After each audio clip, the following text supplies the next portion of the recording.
Hello Internet, so nice to see you. Today I want to see with you the magic relationship between intervals and the circle of fifth. So let's start immediately. Let's draw a circle of fifth. What is a circle of fifth? Well, I'm gonna start this way. I'm gonna put this C note up top here, okay? And then I'm gonna move on the right as if I was going around a clock. And every time I move one position, I'm gonna go up a fifth, up a perfect fifth. So C is my starting note, and then I move one step right, and I go up a perfect fifth, and I write a G note, which is a perfect fifth higher than C. Then I do that again, and the next note is going to be a D, which is a fifth higher, a perfect fifth higher than G. And then after that I'm going to write A, then E, then B, then F sharp, which is a perfect fifth higher than B. I'm going to stop here for a moment, and I'm going to do the other half of the circle by starting again from the top, and this time rather than going up a fifth, I'm gonna go down a fifth every time I move on the left. I'm doing this just because it's more convenient to do. And of course, going down a perfect fifth, it's pretty much the same as going up a perfect fourth. Okay, so starting from here, I'm going on the left, down a perfect fifth from C, it's an F, and down a perfect fifth from F, it's a B flat, and then E flat, A flat, D flat, and finally down here I'm gonna write G flat, which is enharmonically the same as the F sharp, but of course the name is different, and there are some reasons to keep the name different, but for now we don't care about those. For us right now, those are the same note. Great! I just wrote the circle of fifth. This is great when you talk about, for instance, musical keys, okay? Most people will explain the circle of fifth to you to talk about the musical keys. Why? Because the key of C major, for instance, has no sharp and no flat. The key of G major has one sharp, the key of D major has two sharp, the key of A major has three sharp, and so on and so forth. Going the opposite direction, the key of C major again has no sharp or flat, but the key of F major has one flat, the key of B flat major has two flats, the key of E flat major has three flats, and so on and so forth. This is all nice and good, but it does not have much to do with intervals yet. So I'm going to change my circle of fifth in this way. Rather than writing this C note here, I'm just going to write this R letter that stands for root. This is going to be our central note if you want, okay? And then, rather than all the other notes, I'm going to write the interval that that note makes with our root note C. So for instance, the G is the perfect fifth of C. The D is the major second of C.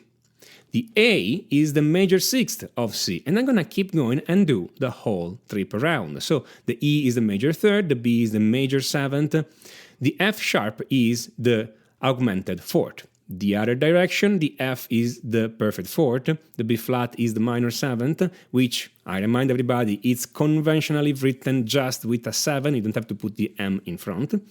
The E flat is the minor third, the A flat is the minor sixth, the D flat is the minor second, and the G flat is the diminished fifth. And again, diminished fifth and augmented fourth are the same interval. It's a triton. Now I'm going to delete all the notes, and I'm left only with the intervals. Now I have the circle of fifth of the intervals, not the one of the keys, not the one of the notes, the one of the intervals. What is so special about all that? Well, let's see. One special thing about this is that, if you notice, all the major intervals are on the right side, and all the minor intervals are on the left side. This would be even more striking if we did not have the perfect fifth interval here, the perfect fourth interval here, and these augmented fourth and diminished fifth intervals here. Of course, some people will go like, okay, Tommaso, that's just how it happens. It's already remarkable that all the major intervals are on the right side and all the minor intervals are on the left side. It's already remarkable that all the major intervals are on the side of the sharps and all the minor intervals are on the side of the flat. It's just like we have, the dark side of the force and the light side of the force here, okay? But this is gonna be even more striking if you remember that some time ago I was making a video on how those intervals were called in the Baroque era. And at the time, the perfect fifth was called the major fifth, the perfect fourth was called the minor fourth, the augmented fourth was called the major fourth, and the diminished fifth was called the minor fifth. Now look at the circle of fifths for a moment. All the right side has major interval, all the left side has minor interval, and when they meet at the bottom, you have two intervals, one major and one minor, that are enharmonically equivalent. Wow, that is striking. But of course today we call the fifth and the fourth perfect or augmented or diminished, so I'm gonna keep that of course, and just saying that, hey, originally all the majors were on the right and all the minors were on the left. And that's striking to me. What else can we do to that? Well, here's another interesting pattern for this circle of fifth. Let's take all the intervals who are on the same horizontal line. So for instance, this perfect fourth and perfect fifth. And let's sum those numbers. What do I mean? Well, the 4 plus 5, it's a 9. So far so good. Let's take the next line. 7 plus 2, it's a 9. Next line, 3 plus 6, it's a 9. Next line, 6 plus 3, still a 9. Next line, 2 plus 7, still a 9. Hey, even if I take the bottom and I call it 1/5 and 1/4, it's still a 9. Interesting, huh? Of course, maybe we'll go, how about the top? Well, the top could be a unison or an octave, so if I sum those two, it's still a 9. Interesting, huh? It's even more interesting if you notice that the two intervals on every horizontal line are inversions of each other, meaning the perfect fifth and the perfect fourth are one the inverse of the other. If I go from C up to G, it's a perfect fifth. If I go from G up to C, it's a perfect fourth. So those intervals are inversion of each other.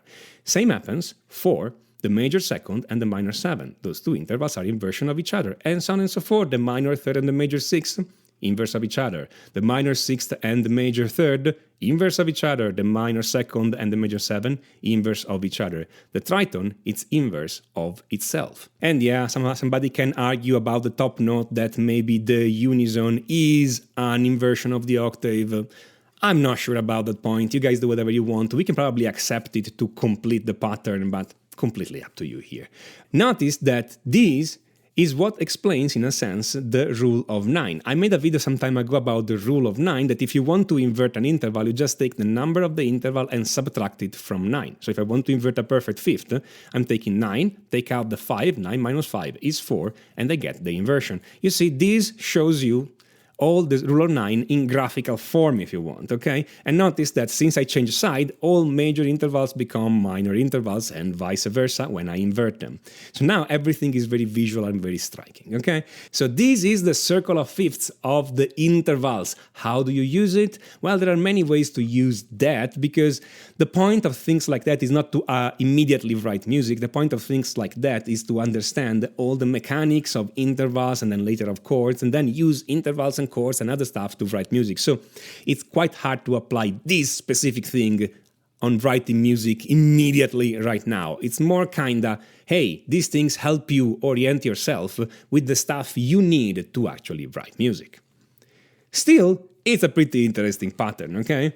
We can go way beyond that with those patterns, and we can understand much more about music, and it's fascinating. If you guys are interested in understanding way more about harmony, and also how to write music and how to make your own music, and how to play all this stuff on guitar, well, I recommend you guys have a look at my course, Complete Chord Mastery.